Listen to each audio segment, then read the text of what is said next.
When I left the service, I didn't see any of those guys again for a long time. Do you remember the name of the guy the head guy that came to the gas station? What was his name? Sam Giancana. Sam Giancana? And you didn't know who he was at I the had time? no idea who he was. The only mobsters, the West Coast, we wasn't involved. Well, they were involved, but I didn't know anybody in the mob. I was so naive then, it was pitiful. And how long did you do the check thing at the base? How long were you doing that? Till I got out of the service. Is that like 1 year, 2 years? 3 years. 3 years, okay. So then you went back to California? Back to California. And back there, then I went to work for, I was working at Safeway when I joined up in the Air Force. And but I went back to work at Safeway, and then I was getting paid pretty good money, and I joined the Teamsters at that point. And one day I come to work, and the street was full of people, all the grocery warehouse guys out in the street. I said, out in the middle of it was Jimmy Hoffa. I didn't know who Jimmy Hoffa was until I asked who that guy is, that shiny black hair. He says, Jimmy Hoffa, he's our Teamster boss. And he went ahead of the union at that point. Dave Beck was still ahead. And then right after that, Dave Beck I think Beck went to jail they sent him to jail, I think, for 5 years for that. And that's when Hoffa took over. Just putting in the Western Conference of Teamster pension at a nickel an hour. That didn't bother me. I didn't even know what the hell that was. But the best thing was they put a medical in September, and they paid the whole bill for the birth of Carl and all the other boys. What year was that, Gene? Huh? What year was that? That was 1956. 1956? Yeah. And shortly after that, they brought in prescription drug, eyeglasses. Everything we had was covered. We didn't pay a nickel for anything. It was all negotiated into the contract. And I stayed there until it was Christmas time, December.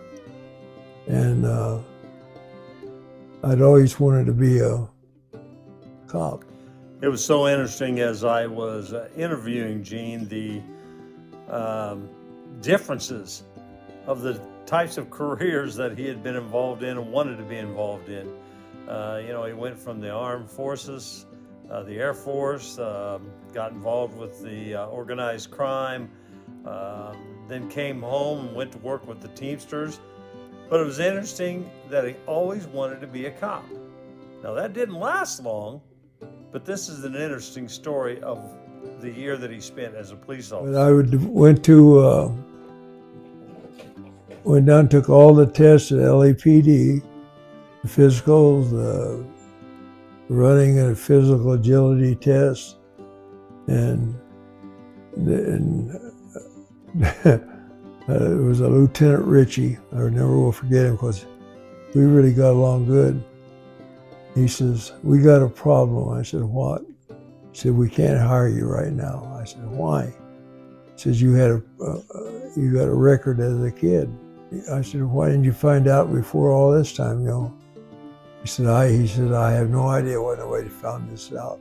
I said, "But you need to go, you live in Orange County now." I said, "Go out there and get on the police or fire department, sheriff department, or any little city, get on their police department, work there a year, and we'll hire you." So that's what I did. The sheriff's test, and the first one that came up that I could get on was Santa Ana PD. And they had just fired 6 cops or 7, I forget what it was, for stealing. Me and Duke didn't hit it off at all. he asked me what I'd do if I was in a theater and a guy had a gun. I told him I didn't know. And he said, why don't you know? I said, because if I give you a sheet to load a truck and tell you load it the right way, what would you do? He said, what do you mean? I said, I've told you you're going to be loading 24,000 pounds on a truck, and you got to load it right, where you don't get a ticket being overloaded on that different axles. He said, I don't know. Well, I said, that's me. I said, I'm not a cop, you're not a warehouseman. So we were not bumping heads already. Well, they called me and said they liked what we had done on the reasoning test. But I come back in, I said, no. And they came out of my house on a Sunday and gave me the final test, finish the test off. And then I went to work for them the following week. How long were you on in Santa Ana? Is that what it was? Santa Ana Police. How long were you on in that department? I was there, trying to think what was it. That was in *57. I was there till in 58. A little over a year then. Yeah, a little over a year and a piece. and when I left, they told me, why don't you stay? Says, we got 50,000 people in town now, and we expect to be 150,000 in a couple of years. And I said, it didn't make any difference. Because when I went on, they give you no training. The guy was a fairly old guy, and was teaching you how to use the baton. And they just come out with that, putting that side handle on it. Yeah. And he had taught it in New York and in Chicago, supposedly, really well. And he says, but if you ever get really scared, he says, take your badge, throw it as far as you can, go get it, take it to your chief, put it on his desk, tell him you quit. But once you get scared, you'll be no good on this job. I was taking him over to the sheriff's station to book him in. In those days, we didn't have cage cars or dual cops. We just had a seat belt, all we had. So I put the seat belt on, and it's one or more cops didn't get hurt in those days. I said, and as I was taking off to make a U-turn to go to the station, the sheriff's station, he starts wanting to jump out of the car. He's undoing the belt and wanting to jump out. So I pulled over to the curb, and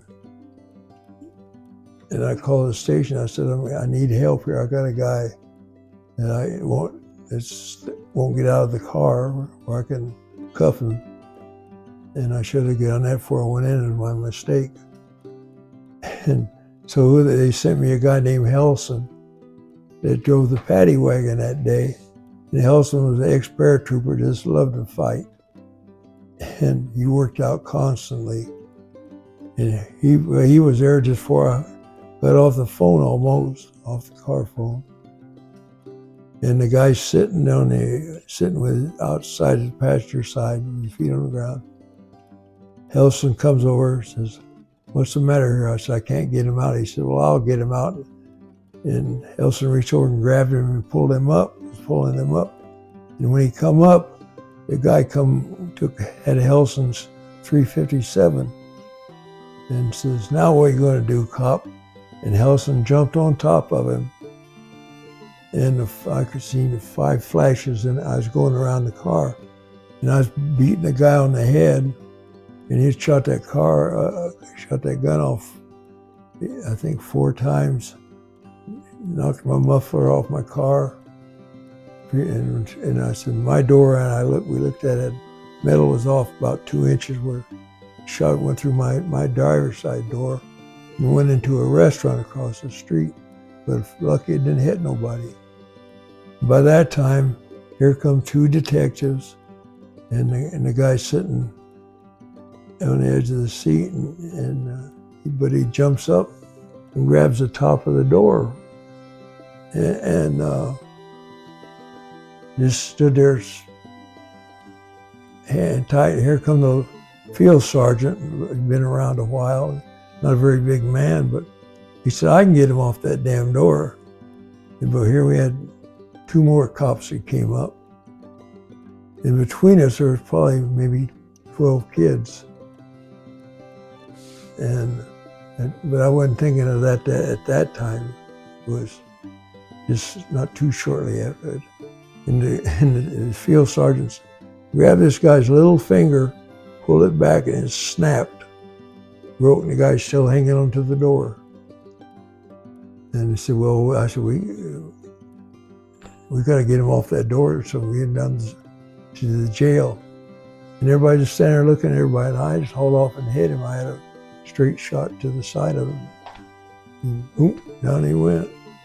At that point, I got thinking, here's all the guys standing there, probably 12 little kids between us. And I thought what that guy said, if you ever get scared, take your badge and throw it. I said, I wasn't really that scared, but I did take my badge and I took it to my chief, told him I quit. So their captain told me, stay, we've got a place for you here. And I said, no, you don't. And I gave him my badge and I walked out. Where did you go to work then after that? I went to work at Alpha Beta. Doing what? Warehousing.